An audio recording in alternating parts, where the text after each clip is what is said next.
Hey everybody, it's Billy Porter, and I am sending some love to the Bayard Rustin Center for Social Justice and my friend, Chief Activist Robert Seda Schreiber. Wishing you a happy Pride to everyone who's with us and watching tonight. Enjoy. Hola, buen dia, it's me, Peppermint. And when I'm not on RuPaul's Drag Race or simply being New York City's sweetest diva, I'm tuned into the fabulously empowering Bayard Rustin Center for Social Justice Power Hour, coming to you every weeknight at 7 p.m. live from our good old friends at the BRCSJ Virtual HQ via their Facebook page. Tune in tonight. We need in every community a group of angelic troublemakers.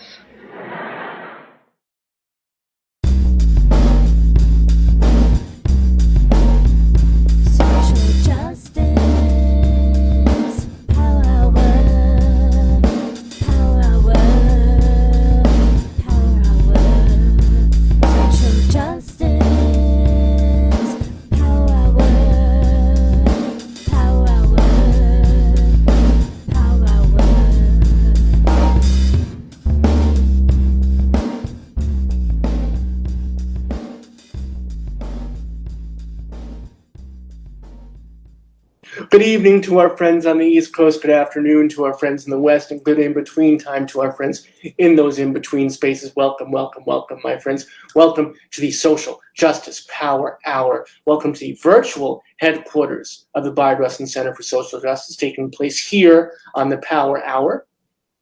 And welcome to the actual, physical, real-life headquarters here in beautiful downtown Princeton, New Jersey, where we're building a safe space that our community needs and deserves.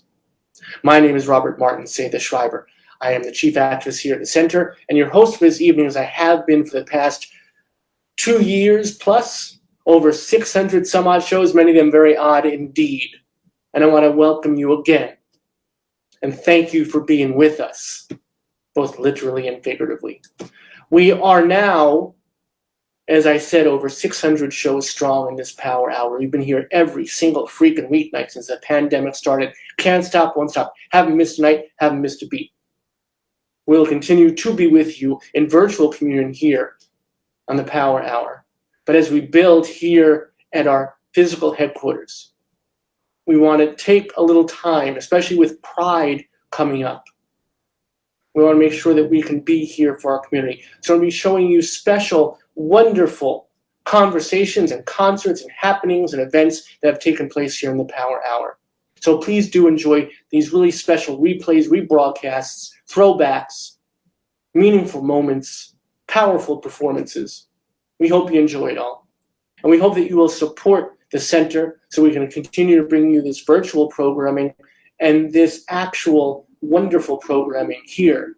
We're building toward this wonderful experience that we're bringing. We have a safe space here every single freaking day. As we have the Power Hour every night, we have a safe space here during the day.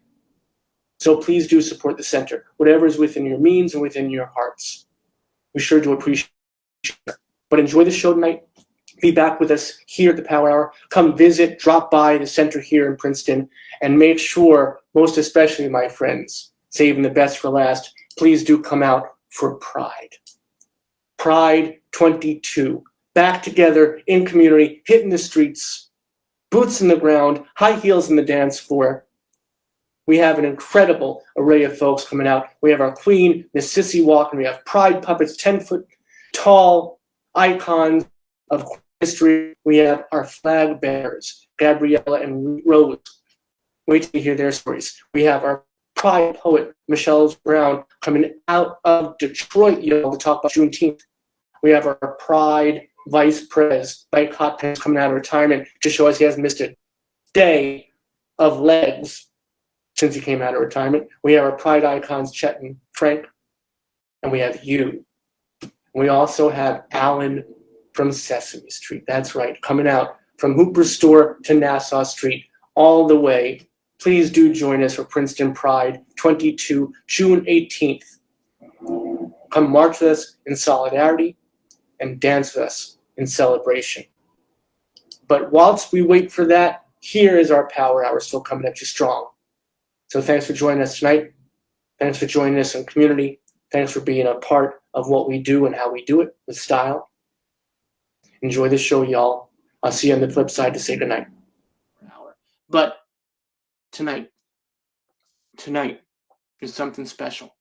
Brian Broome is the author of the poetic and raw coming-of-age memoir about blackness, masculinity, and addiction, Punch Me Up to the Gods, which introduces in extraordinary fashion Brian as a powerful new talent whose early years growing up in Ohio as a dark-skinned black boy harboring crushes and other boys propelled forward this gorgeous, aching, and unforgettable, so true, unforgettable debut. Brian's recounting of experiences in all their cringeworthy, hilarious, and heartbreaking all at once glory reveal a perpetual outsider, awkwardly squirming to find his way in. All told in Brian's voice that shows the true depth of vulnerability for young black boys that is often quietly near to bursting at the seams. Brian himself is a poet, a screenwriter, a K. Leroy Urbis Fellow, and instructor in the writing program at the University of Pittsburgh. He has been a finalist in the Moth Storytelling Competition and won the grand prize in Carnegie Mellon University's Martin Luther King Writing Awards, as well as a Van Award winner from the Pittsburgh Black Media Federation for Journalism. As acclaimed fellow author Jason Reynolds says of Punch Me Up to the Gods, as well as Brian, his own self, quote, "We should all hope to be this courageous, not only in our writing, but in our living." So let us find that courage together tonight, my friends, as you join me, please, in welcoming to our Bayard Rustin Center for Social Justice Power Hour, Brian Broome, everybody. Brian, thank you so much for joining us tonight. Thank you very much for having me. I'm honored to be. After seeing that lineup, I'm even more honored to be here. This is amazing. Thank you. Well, we've been waiting for you for quite a bit. When I first read that review by Darnell Moore, I believe it was, in the Times, gosh, I knew there was something special. I knew that this was something special. I knew that something our community needed to hear about. Very generous of Mr. Moore. I'm so glad that he liked it. I'm so glad that it's being well received. Writing a book was probably the last thing on my mind to do in life, and here we are. It's so surprising. So let's talk about that before we talk about the book in and of itself. But I do want to show everybody, because the book is beautiful. I love books. I know that so many of us read our books on our devices now, but the art of a book is so important and I think lost sometimes. And this is a beautiful cover to a beautiful book. And this is the book we'll be talking about. And our good friend, our dedicated volunteer, Chris, in the comments section, will have a link to purchase the book as you get inspired and excited about the book, listening to Brian tonight. Go buy the book. You don't even have to leave the conversation. You can click on the link. It'll take you to another page. Buy the book. Buy another one for someone else, and then come back and listen some more. Let's talk about your journey to getting to the book, because you just said yourself you didn't imagine that happening. No, I was in rehab for a pretty dark drug and alcohol addiction, and I went in, kind of under duress. I went in to rehab because I thought, well, this is the best way to shut people up, because people who loved me were telling me, you're going to die. And if you don't go to rehab, you're not going to have a relationship with us any longer, because we don't want to watch this. So, I went to rehab, fully intending to stay maybe a few days just to shut everybody up. And while I was there, the message sort of got through, I think, that I had a problem. But I had this roommate who slept, 10 feet away from me, and he just snored. He snored so loud, and so I found myself up nights, and the only thing to do in rehab, at 2, 3, 4 o'clock in the morning is write. And so I just started writing stories. I started writing the stories of things that happened to me that sort of made me believe this is why I ended up in rehab. These are things that happened to me that I still remember, decades later, and I'm just going to write them down. And so that's where the book started. I started writing these stories. I got out of rehab. I was terrified to go anywhere because I thought I was going to relapse. So I just kept writing. I didn't want to be around people, but eventually, I did want to be around people again. So I started to perform around the city, like open mic nights and the Moth. I did the Moth a few times, and one night I was after I got off stage, a woman came up to me and she said, "Hey, that was good, and this is my name, and I would like to be your agent." And I said, "Sure," even though I didn't know what the hell that meant, like no idea what an agent did. And she said, "Are you writing anything? Are you working on anything?" And I said, "Well, I have these stories, that I've been writing since rehab." And that is the book that you see before you today, these stories of just really kind of learning how to hate myself, just because I was ingesting the messages from different people about what it meant to be Black, what it meant to be male, and failing at all of those things. And I was deeply ashamed of who I was and on every level. And so that's the stories in this book. But I don't want you to think the book is a bummer. It's not.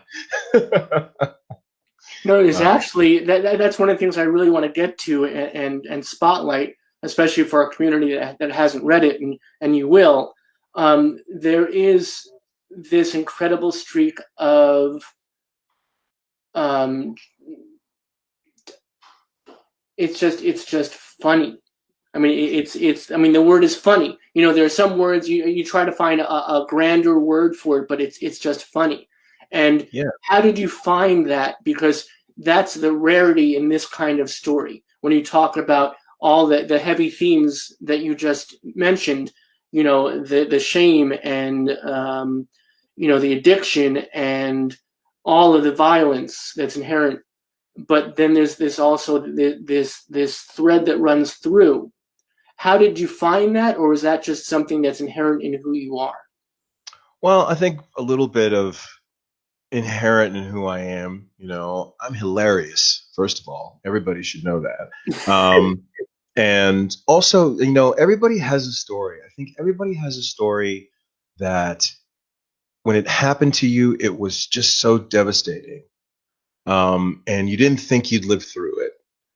And you look back on it and you're like, some of that shit was kind of funny. Like, that was actually a little bit funny. There's a story in the book of me, trying to perform oral sex on a woman, and failing miserably. And her just being like, "What the hell are you doing down there?" Just me trying to pretend I was somebody else. And at the time, it was devastating. I mean, eventually she was like, "Will you just please stop?" But when I think about it now, it was hilarious, like I was bobbing for apples, it was terrible. But now I look back and it's funny. And I think a lot of those things, that seem life ending at the time, you can look back when you get a few more rings, around you, and you think that wasn't so bad. In fact, it's a little bit funny. Do you think that's the quality of a writer, or let me rephrase it, a good writer is to be able to look back at those devastating moments and find, and it might not always be humor, it might be something else, right? Because maybe it's the converse is also true. You could look at something that was hilarious at the time and then see that there was actually tragedy inherent in that too. Is that what a writer does? I think that's what a self-reflective person does. If you're just sort of stomping through life and not really thinking about the things you did and maybe the people you hurt, or if you're just sort of looking at life through the same lens all the time, I know that I don't feel like I would be growing if I wasn't looking at things from different angles. There's a humor aspect to my pain, and there's a pain aspect to my humor, and that's anybody. Anybody who's really looking at it, as sensitive people. I don't know if it's just writers, but I think if you're in any way a sensitive person, you don't just go stomping through life just not noticing anything. I used to do that, I think, but now in sobriety, I'm looking back on a lot of my life and recognizing where I was wrong, dead wrong, and recognizing something, and giving myself some pats on the back for things that I actually, some storms that I actually weathered. So I want to pull up this thread. Something you said at the very outset was you went to rehab just to shut people up, and that's a golden reason to go to rehab, just to shut people up. But then you found within yourself the key to what you needed to do. Was there one moment for you? Was there, one of those epiphanies for you that was something that helped you to realize that, or was it a series of events that led to an eventual discovery? There were, while I was in rehab, I had several epiphanies. I mean, the first one happened pretty much the first night. I was in this room, and rehab goes quiet at night. There's like a 10, I forget what the bedtime was. It was like 10 o'clock, lights out. And for me, somebody who's a night owl, like I was just up anyway. And then I had this, jackhammer of a roommate snoring. And I remember getting up. I got up, and I left my room, and I walked down the hall to the nurse's station, and there was a woman sitting there, African-American woman. I'll never forget her face. And I said to her, look, this is all a big mistake. I need to go home. I need to call somebody. And she just looked at me and she said, you need to be here. Give it a couple of days. You need to be here. I've heard this 1,000 times before. You are not special. You're here for a reason. And that started me thinking. And so, she was just so angelic that I just shut up and walked back to my room. I thought, there's a literal angel telling me to stay here, so I'll give it a couple of days. And within those couple of days, I heard stories from, the counselors at the facility I was in. I heard stories from the other patients that rang really true, for me. The incident that put me in rehab was I woke up one morning next to a dog, like in somebody's backyard. The dog was in a doghouse, and I woke up and there was a dog like panting in my face. I had no idea how I had gotten there. I had vague memories of how I had gotten there, but I know it all had started at a bar. And I had gone and I basically passed out in somebody's backyard. And I told that story to a friend of mine. And I told it in this sort of like jokey way, like, ha, ha, ha, guess what happened to me the other night? And I remember they looked at me and they said, that's not funny. There's absolutely nothing funny about that story. You are a black man, passed out in some white person's backyard. If you had been shot, nobody would have even thought anything about it. They were well within their rights to shoot you, or that's how this is gonna spin. Anyway, that's how it would have spun. That story isn't funny. If you don't go to rehab, I don't want to be your friend any longer because you're gonna die. And I was engaging in increasingly dangerous behavior, and part of me, I think, wanted to die. So when I got to rehab and I started hearing these stories of other people who had just been through it, like at the bottom of, and the drinking and the drugs weren't helping anymore. There was a time when they did help me to forget, but it was just getting worse and worse. So I had a lot of epiphanies while I was in rehab. And at some point I was like, I'm going to stay the whole month. because eventually I started to feel safe there. I started to open up there. I started to write again there. And when it came time to leave, I didn't want to leave. I was like, I don't want to go back out there. It's scary out there. People are hurtful. But here I am, later, and through like just writing and trying to keep my sobriety and trying to be a better person, I wrote a book, and I hope to write more. We hope so too. I want to talk about, you mentioned shame, and that was the reason for the drinking and the addiction.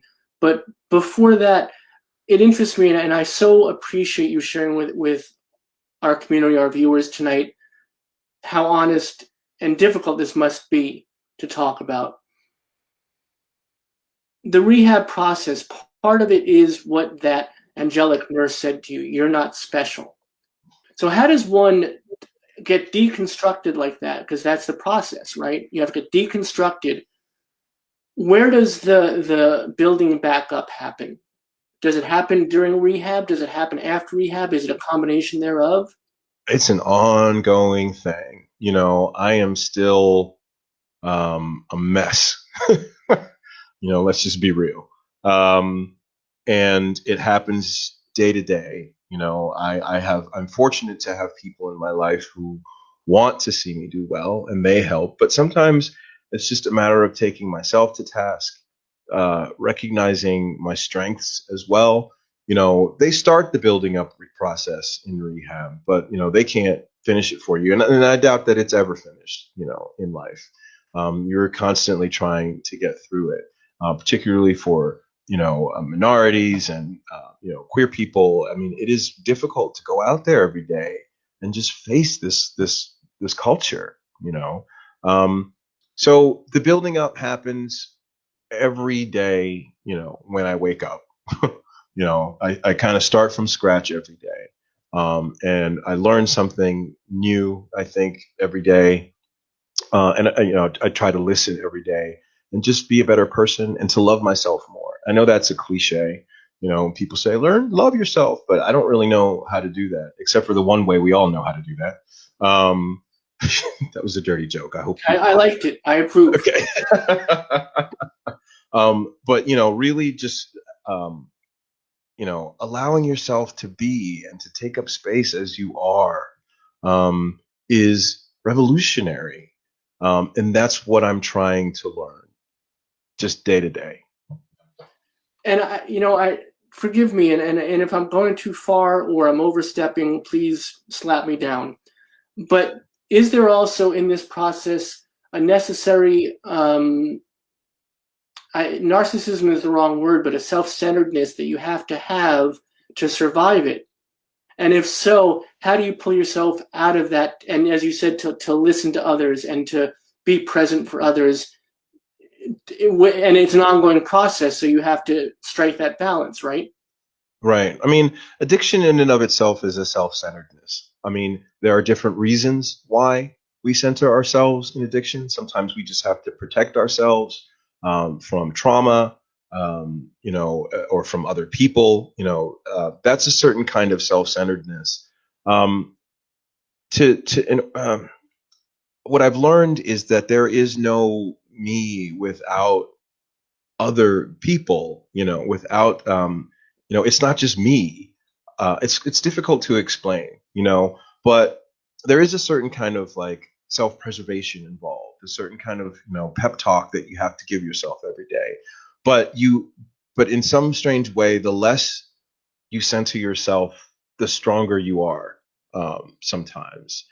So while now I can take care of myself and not abuse myself, I also recognize the power in connecting with others, because that is also about the self, like truly connecting with others, listening to other people's stories, and really understanding what other people are going through. That helps to make me a better person, which is kind of like a self-serving thing, in this sort of weird roundabout way. But I've learned to center myself in a different way, I hope. And sometimes I absolutely fail at it. Sometimes I'm a baby throwing like a huge tantrum, you know. But hopefully now I know, or I have the self-reflective power to know to come back to what I believe to be real, which is, you know, my connection with other people. Well, I mean, I think you come from it very honestly and appropriately, given everything that you had to face. You know, and you mentioned, you know, during the first piece about this shame and about, you know, the idea of masculinity and how you didn't uphold what other people thought it should be. And even the title of the book refers to that. You know, the title Yeah. of the book, spoiler alert, but you know, it's about, you know, if a boy isn't masculine enough, he isn't manly enough, punch him up to the gods and have them be remade, reshaped, so they're Yeah. more appropriate for what society believes they should be, right? Absolutely. You know, I think black men have an especially tough row to hoe with regard to this masculinity piece. Like, you know, I grew up in a working class household. I think a lot of people who grew up in working class households have been subject to certain gender roles. In my house, you know, and I think in black culture generally, the role of a man is to be strong, to be cool, to be stoic, to be, you know, a sexual beast, to dominate, oftentimes a woman, in one way or another. You know, these were the things that were expected. I did not live up to those things. I was constantly being told, I think, in my upbringing, what I couldn't do. You know, down to my physical being, like, don't cross your legs like that. You know, don't write. You know, writing was considered effeminate. You know, don't be curious. Curiosity was for some reason like an effeminate trait. You know, you were just supposed to be, you know, cool. And it was very, very much drilled into my head as a kid and through my formative years. And I kept wondering, you know, why am I not all these things? You know, why am I not cool? Why am I such a, you know, I mean, they just call me sissy all the time. Um, you know, and I suffered punishments for not being manly enough. And it was one of the ways in which I think early on in my life I began to hate myself and I began to be ashamed of myself.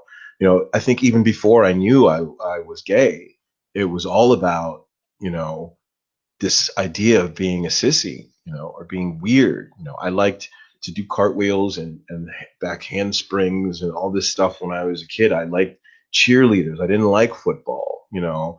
I liked pretty things, you know, and I remember being scolded for saying, you know, that something was pretty. So just these little weird rules, you know, these constraints that were put on maleness, and obviously, you know, women and girls have constraints as well, and I'm not trying to downplay those at all. They're just different constraints. But I think in our culture now, we are just starting to talk about this idea of masculinity and how it really does, you know, it can be toxic, you know, and it can emotionally stunt male people to the point where they've shoved things down so far that they commit acts of violence.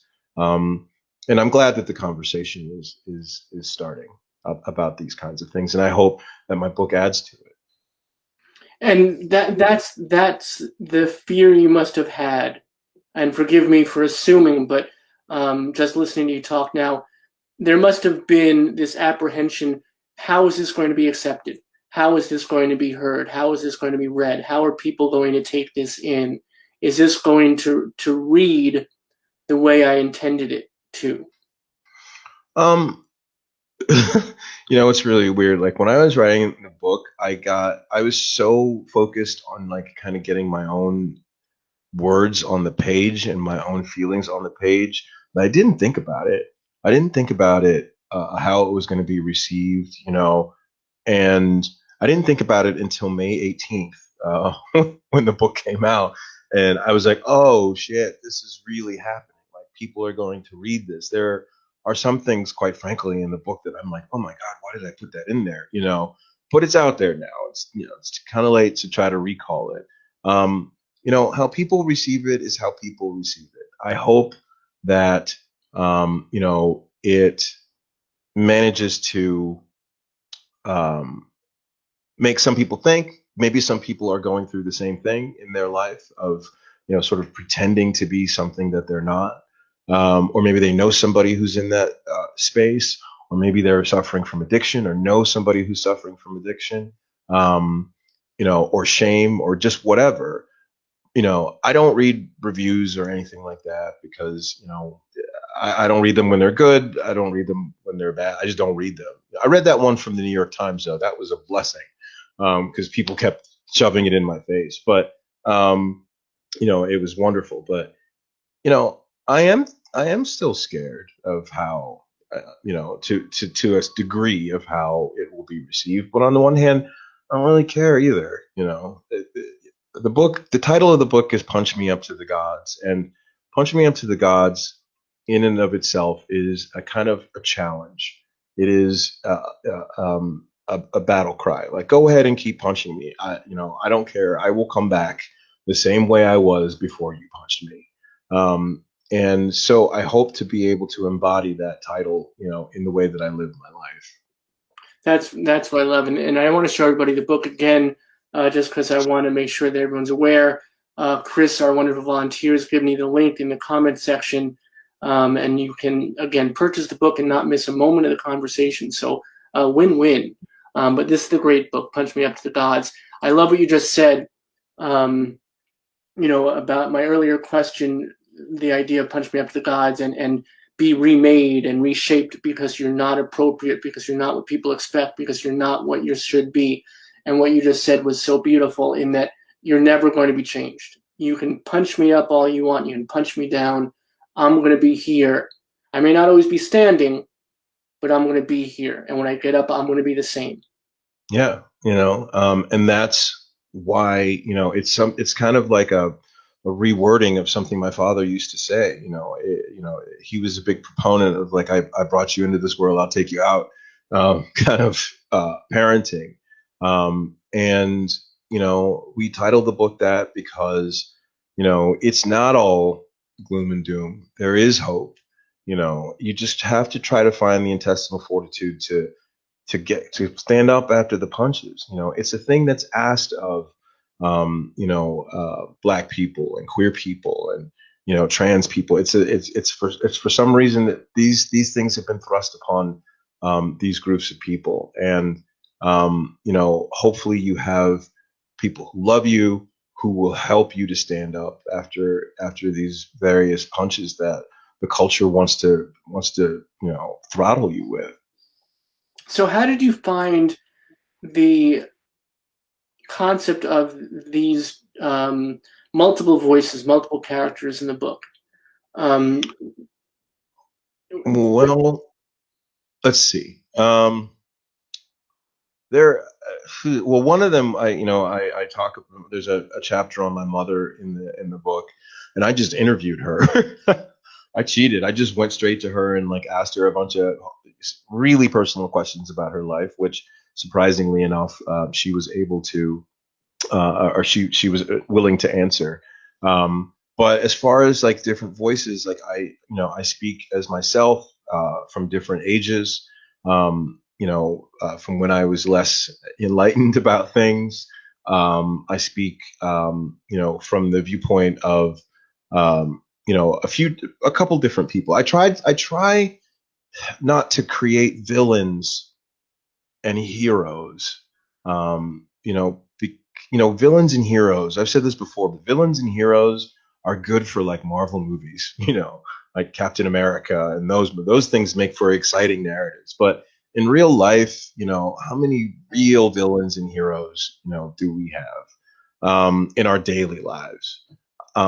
I tried to write people from an understanding that nobody is the way they are just because they are evil. Something happened, something was subtracted from them as they moved through the world. And so the characters in the book, and first of all, they aren't characters; they're people that I know. I try to speak as them, you know, with an understanding that I didn't start out wanting to be, a feckless drug addict, which is what I kind of ended up being. There were things that happened in my life that, made me that. And if I'm going to afford myself that kind of grace, I may as well try to afford that kind of grace, to the people who were orbiting me at the time. So, when I speak as my mother, like I interviewed her, and I just asked her basic questions. Like, there was like, I think I had a list of like 15 questions that I asked her, and she just answered them matter of factly. And then I took those answers and I made them into, a narrative. I tried to understand how she was feeling during these different points in her life. And fortunately that worked out, because, when she read the book, she was very pleased, because that could have gone south real bad. But just as far as the different voices in the book, like, I just got tired of hearing this one, the one that you're hearing right now, this boring guy who just babbles on and on. I wanted some different voices from different time periods to speak. I want to ask you about those people first, and then I want to talk about Tuan. But Sure. First, about these people, how much of the book and how much of what you wrote did you share with folks before publication for either approval or perusal or commentary or any and all of the above, or something else entirely? I reached out to some people who are still in my life from the book. I mentioned my mother. I had to. There's a story in the book about me and my friend Michael, and I'm just gonna go ahead and give it away. I tried to steal his boyfriend from behind his back. Scandalous. And I never told him that story, right? And it never came up. I don't know. He didn't know about it, apparently. And I did some shady shit, and I tried to, like, this is my very, very good friend who I love dearly, but for some reason I saw his boyfriend as a prize. And so I had to go to him and say, hey, Michael, back in the 90s, I did this thing, and he's not with the guy anymore. So it was all just kind of like water under the bridge. As far as other people, I do use their real names. I do talk about what happened. They know what happened. And so, that's just the way it is. They can fight with me about whatever they think happened. But, one of the things I noticed in writing this book and talking to people about, my memories, is that these big, huge things that happen in your life, these things that change you fundamentally, these moments, you go to the person years later, you go to the person that may have been with you when it happened, and they don't remember shit about it because, it wasn't a big, huge moment in their life, and then the same thing happens in reverse. They talk to you. My sister and I had a conversation about the book, and she talked about, a major thing that happened, to her, and I was there, and it just wasn't the same moment to me. I find that kind of comforting in a way, that there are just these moments in life that go off like atom bombs for you, and nobody around you can hear it or feel it. So with regard to some of the things that in the book that aren't necessarily flattering to the people around me, you gotta, what do they say? You gotta break some eggs to make an omelet, and fortunately I haven't had anybody, complain so far. That was my next question is what have you heard after the book? Like, people have said, hey, that was me. And that, they say, that's not what happened. Or, on page 75, what do you, has that happened at all? Or is that really? It hasn't happened at all, but I mean, it's only been 3 weeks. Right. I'm sure that my mother has, I talked to my mother about it, as I said, and she, she loves the book, and I'm very, very grateful for that. But she has had little, quibbles about, things that I said. And one of them I think is really interesting. Like, when I was growing up, I hated the house that I grew up in. It was, a poverty house. It was a shack. It was ugly. It was embarrassing. And in the book, I say, the yard was littered with, um, you know, uh, uh, automobile parts and lawnmower parts. And my mother said, that the yard wasn't like that. The yard was immaculate. And it's just one of those things, I don't know whether she's right or I'm right, but it's one of those things that you look at, and I know I'm coming from a place where I hated this house, right? So any little thing in the yard could have just been like a junkyard to me. That's what it looked like through my eyes, And my mother had a flower bed in that yard, and she just saw an absolutely beautiful yard. So it's one of those things that you contend with when you're writing, memoir. The way that you've seen things may be different than the way the people around you saw it. But, at the same time, I still kind of stick by. I know what happened.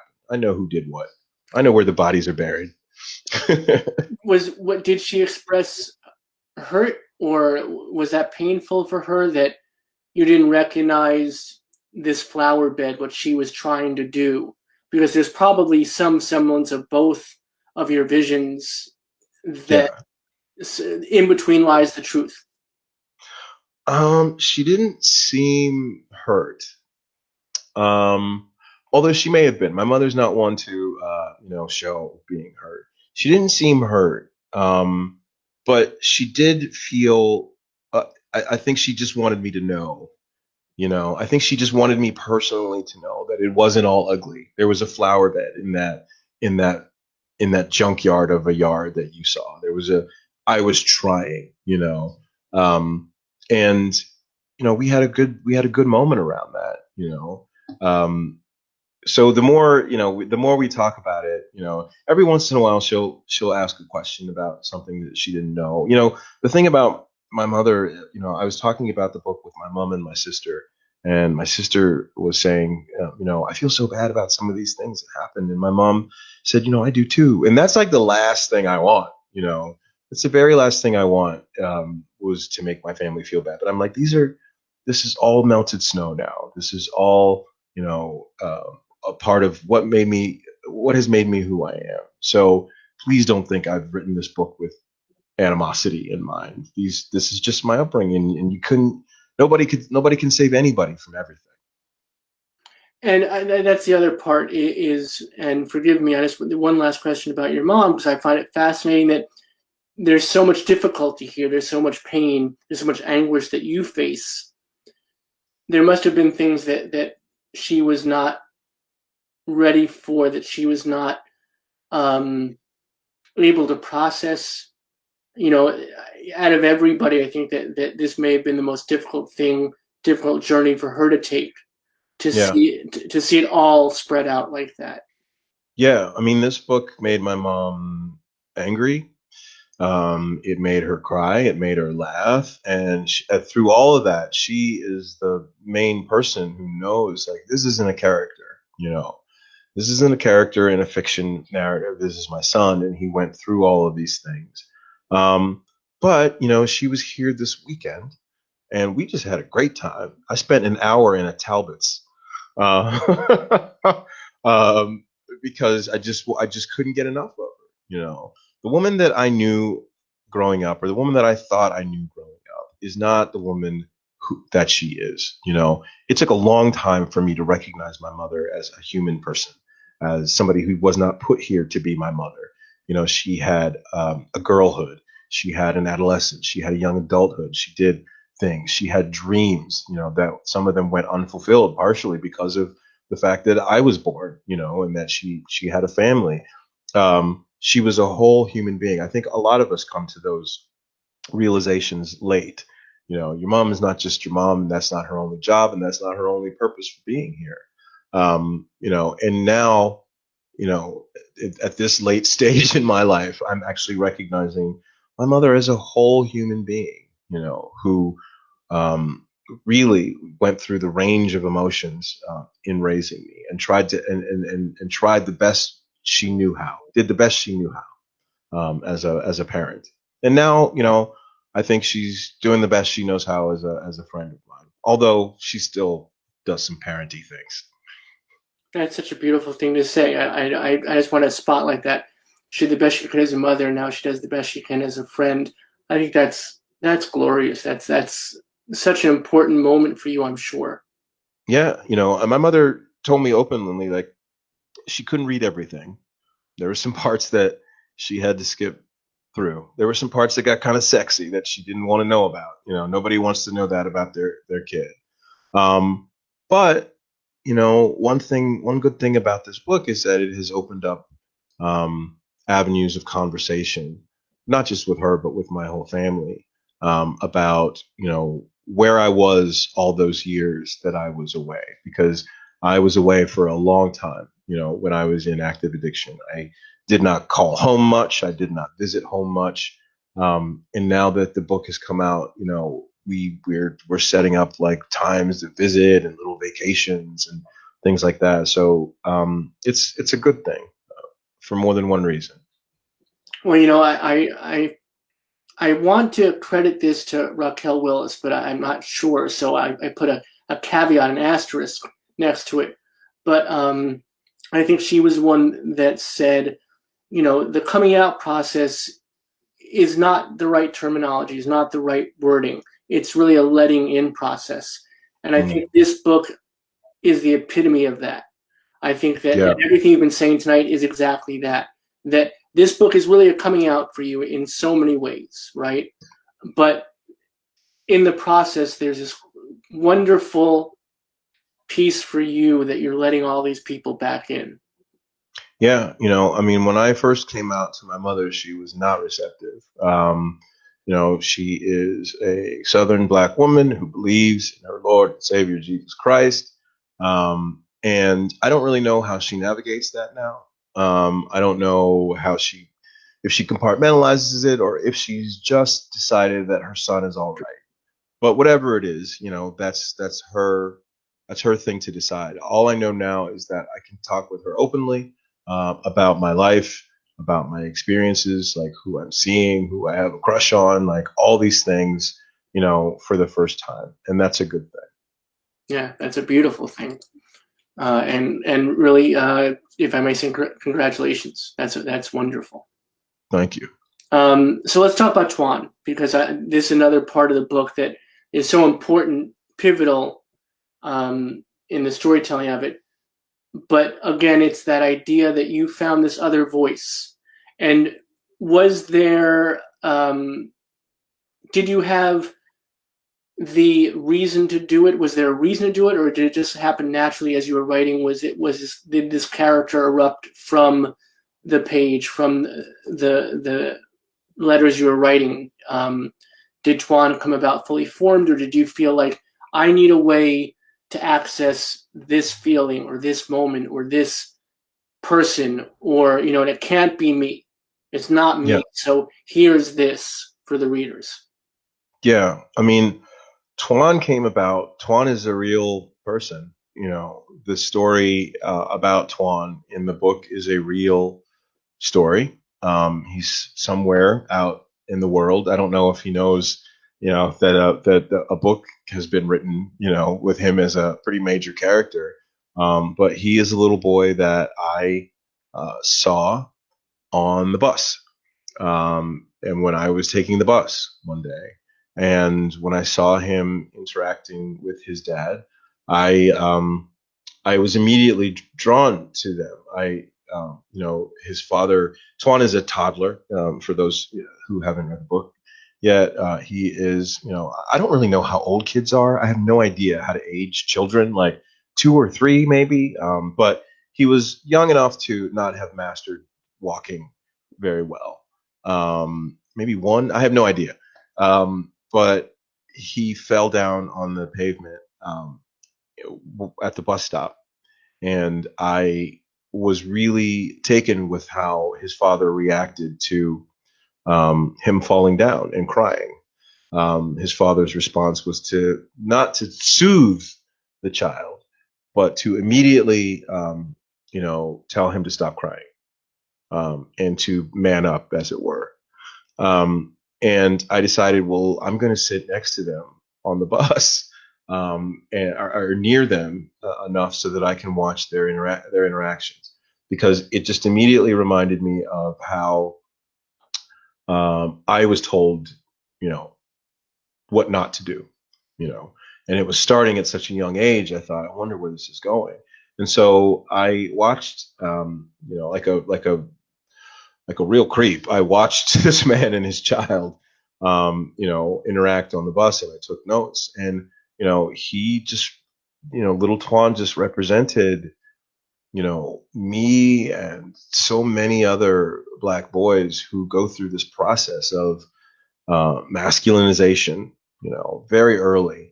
And it kind of made me think, like, no wonder I'm so fucked up. Like, this started happening, when I was barely sensate, and so that's how he ended up being a character in the book.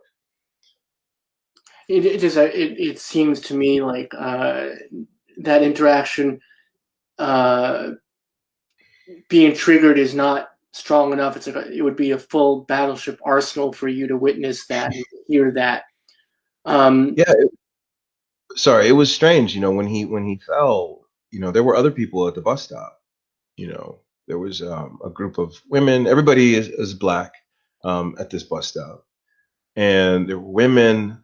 There were other men there, and this child is shrieking, and nobody, including myself, intervened at all, because the father was, again, not soothing the boy. And like, that's all I wanted to do was like see if the kid was okay. But everybody around that incident just sort of let it happen. And I thought, again, I really want to see where this is going. So I was just like on the bus, taking notes for the whole bus trip. And then thinking, like, I have to find a way to work this into my book. And it worked out. I think it worked out well. Do you think that it was at all maybe a sort of defense mechanism for you to go into writer mode when you heard this, and to say, let me divorce myself from the emotionality of it and let me work on the observation aspect of it? Possibly.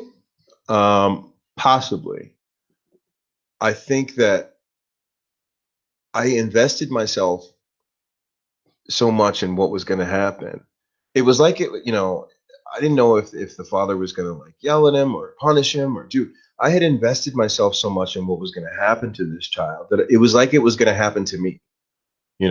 So I wanted documentation, to give to the police. I have no idea why I felt compelled to write it down. I think I had, I went into writer mode because I was like, this is what I'm talking about. Everybody listen to me. Everybody look. This is what I'm talking about. I wanted people to see it. I wanted to shine a spotlight on it. And it was like, as I was watching, it was like it was happening to me. I remembered so much from just watching that interaction and that lack of interaction, just not seeing what I wanted to see from this interaction with this man and his boy. And how much of the book is that then? How much of the book is not what you were able to see, not what you were able to get, not what you were able to be party to growing up, that this book becomes that for another little boy? When I look at the book in its entirety, I see the stories as cautionary tales. Please, please, please don't be like me. Please don't waste half your life, trying to please everyone, trying to fit in, being a drunk and a reprobate, and just really becoming a bad person because bad things were perpetrated upon you. Don't be like me. That's how I see the book, and I hope that people who are going through such a time can read it and recognize themselves in it. Just bending over backwards to devalorize your own life, which is what I did. And in doing so, I devalorized other people's lives. And writing this book, I think, I don't know, it's not really an explanation or an excuse for who I was. It's just, it's me telling the truth so I can get on with who I am. I'm trying to process that. Just give me a moment, because that's so interesting. This process for you, and the book came out just about 3 weeks ago, right? And it's been acclaimed, and the response has been unbelievable, and congratulations again. But then there's you at the center of this maelstrom for the past 3 weeks, doing multiple talks and interviews and everything under the moon to promote the book, to get the book out there, because it's so important that it gets to be heard. Forget about selling the book. It's an important book for people to read and to hear and to experience. But it must be really exhausting for you. It can be. It's not all like hunky dory. I've been asked some pretty rude questions. I've been asked questions by people who I think really don't understand what I was trying to do when I wrote the book. And, it's kind of nonstop. But, at the same time, let's just be real. I could still be working for roadside assistance, here in Pittsburgh, where every time I picked up the phone, somebody was screaming at me. So, I got to weigh, what makes me more miserable. This does not make me miserable. Talking to somebody like you and, really getting to talk about writing with, writers and other people who enjoy writing, that's wonderful, So one of the things you learn in recovery is just be grateful, for fuck's sake. Like, be grateful for what you have. Make a list of all the things that you do have, one of the things that kept me addicted was just constantly focusing on the negative in my life and seeing the negative in other people. So now, even though it's exhausting, it's my job now. So, and it's not a bad job to have, to talk about writing and to talk about, these issues that, affect men and boys and women ultimately. And, I enjoy it. But at the same time, I'm still a trash bag. Like, I know who I am. I know that I'm just Brian, this dude who writes and who wrote a book, and this one's doing well, and I'm grateful for that. But there's the next one, and then the next one, and then the next one. Well, all I ask is that you consider coming back here when the next one and the next one and the next one come out, because we'd love to have Absolutely. that too. Absolutely. I hope that you understand what this book is for so many folks, and across so many different communities and across the spectrum. There's so many things in this book that speaks to different folks in different ways. As we've covered tonight, the relationship with your mom and your recovery and what brought you to be addicted in the first place, and the shame of not measuring up, so to speak, to what people perceived as the appropriate amount of masculinity, and literally a dozen other things, if not more, in this book. So I want to thank you on behalf of all our viewers, of all the readers of this book, that you've given voice to these things. And there's not, I truly believe this. There's no one that could read this book without finding some piece of themselves in it. I hope so. I hope so. I have a lot of regret, for the way that I lived my life. I know very well that I'm the one who drank the drink. I'm the one who stuck the straw up my nose, the needle in my arm. I know that was me, but I also know, and I take full responsibility for that. But I also feel like I have enough perspective to know why I was even in that place where it was those things were an option for me, and it was to kill the pain of not feeling like I was ever good enough. regardless of what was happening. It also, for me, again, is my way of, whenever I feel like it's too much, or that I'm like, I'm some great writer or whatever, I just remember the fact that, I went through that whole AA process, where you write to people, or you call them, or you meet with them, and you try and you apologize, and you tell them that you're sorry for what you did, and some people were very gracious and they said, I forgive you. But other people were like, I'm never going to forgive you, no matter what you do, and I have to accept that with grace. I have to, but it also gives me a clear indication of, who I am as a person. Like, I'm still struggling, as are we all.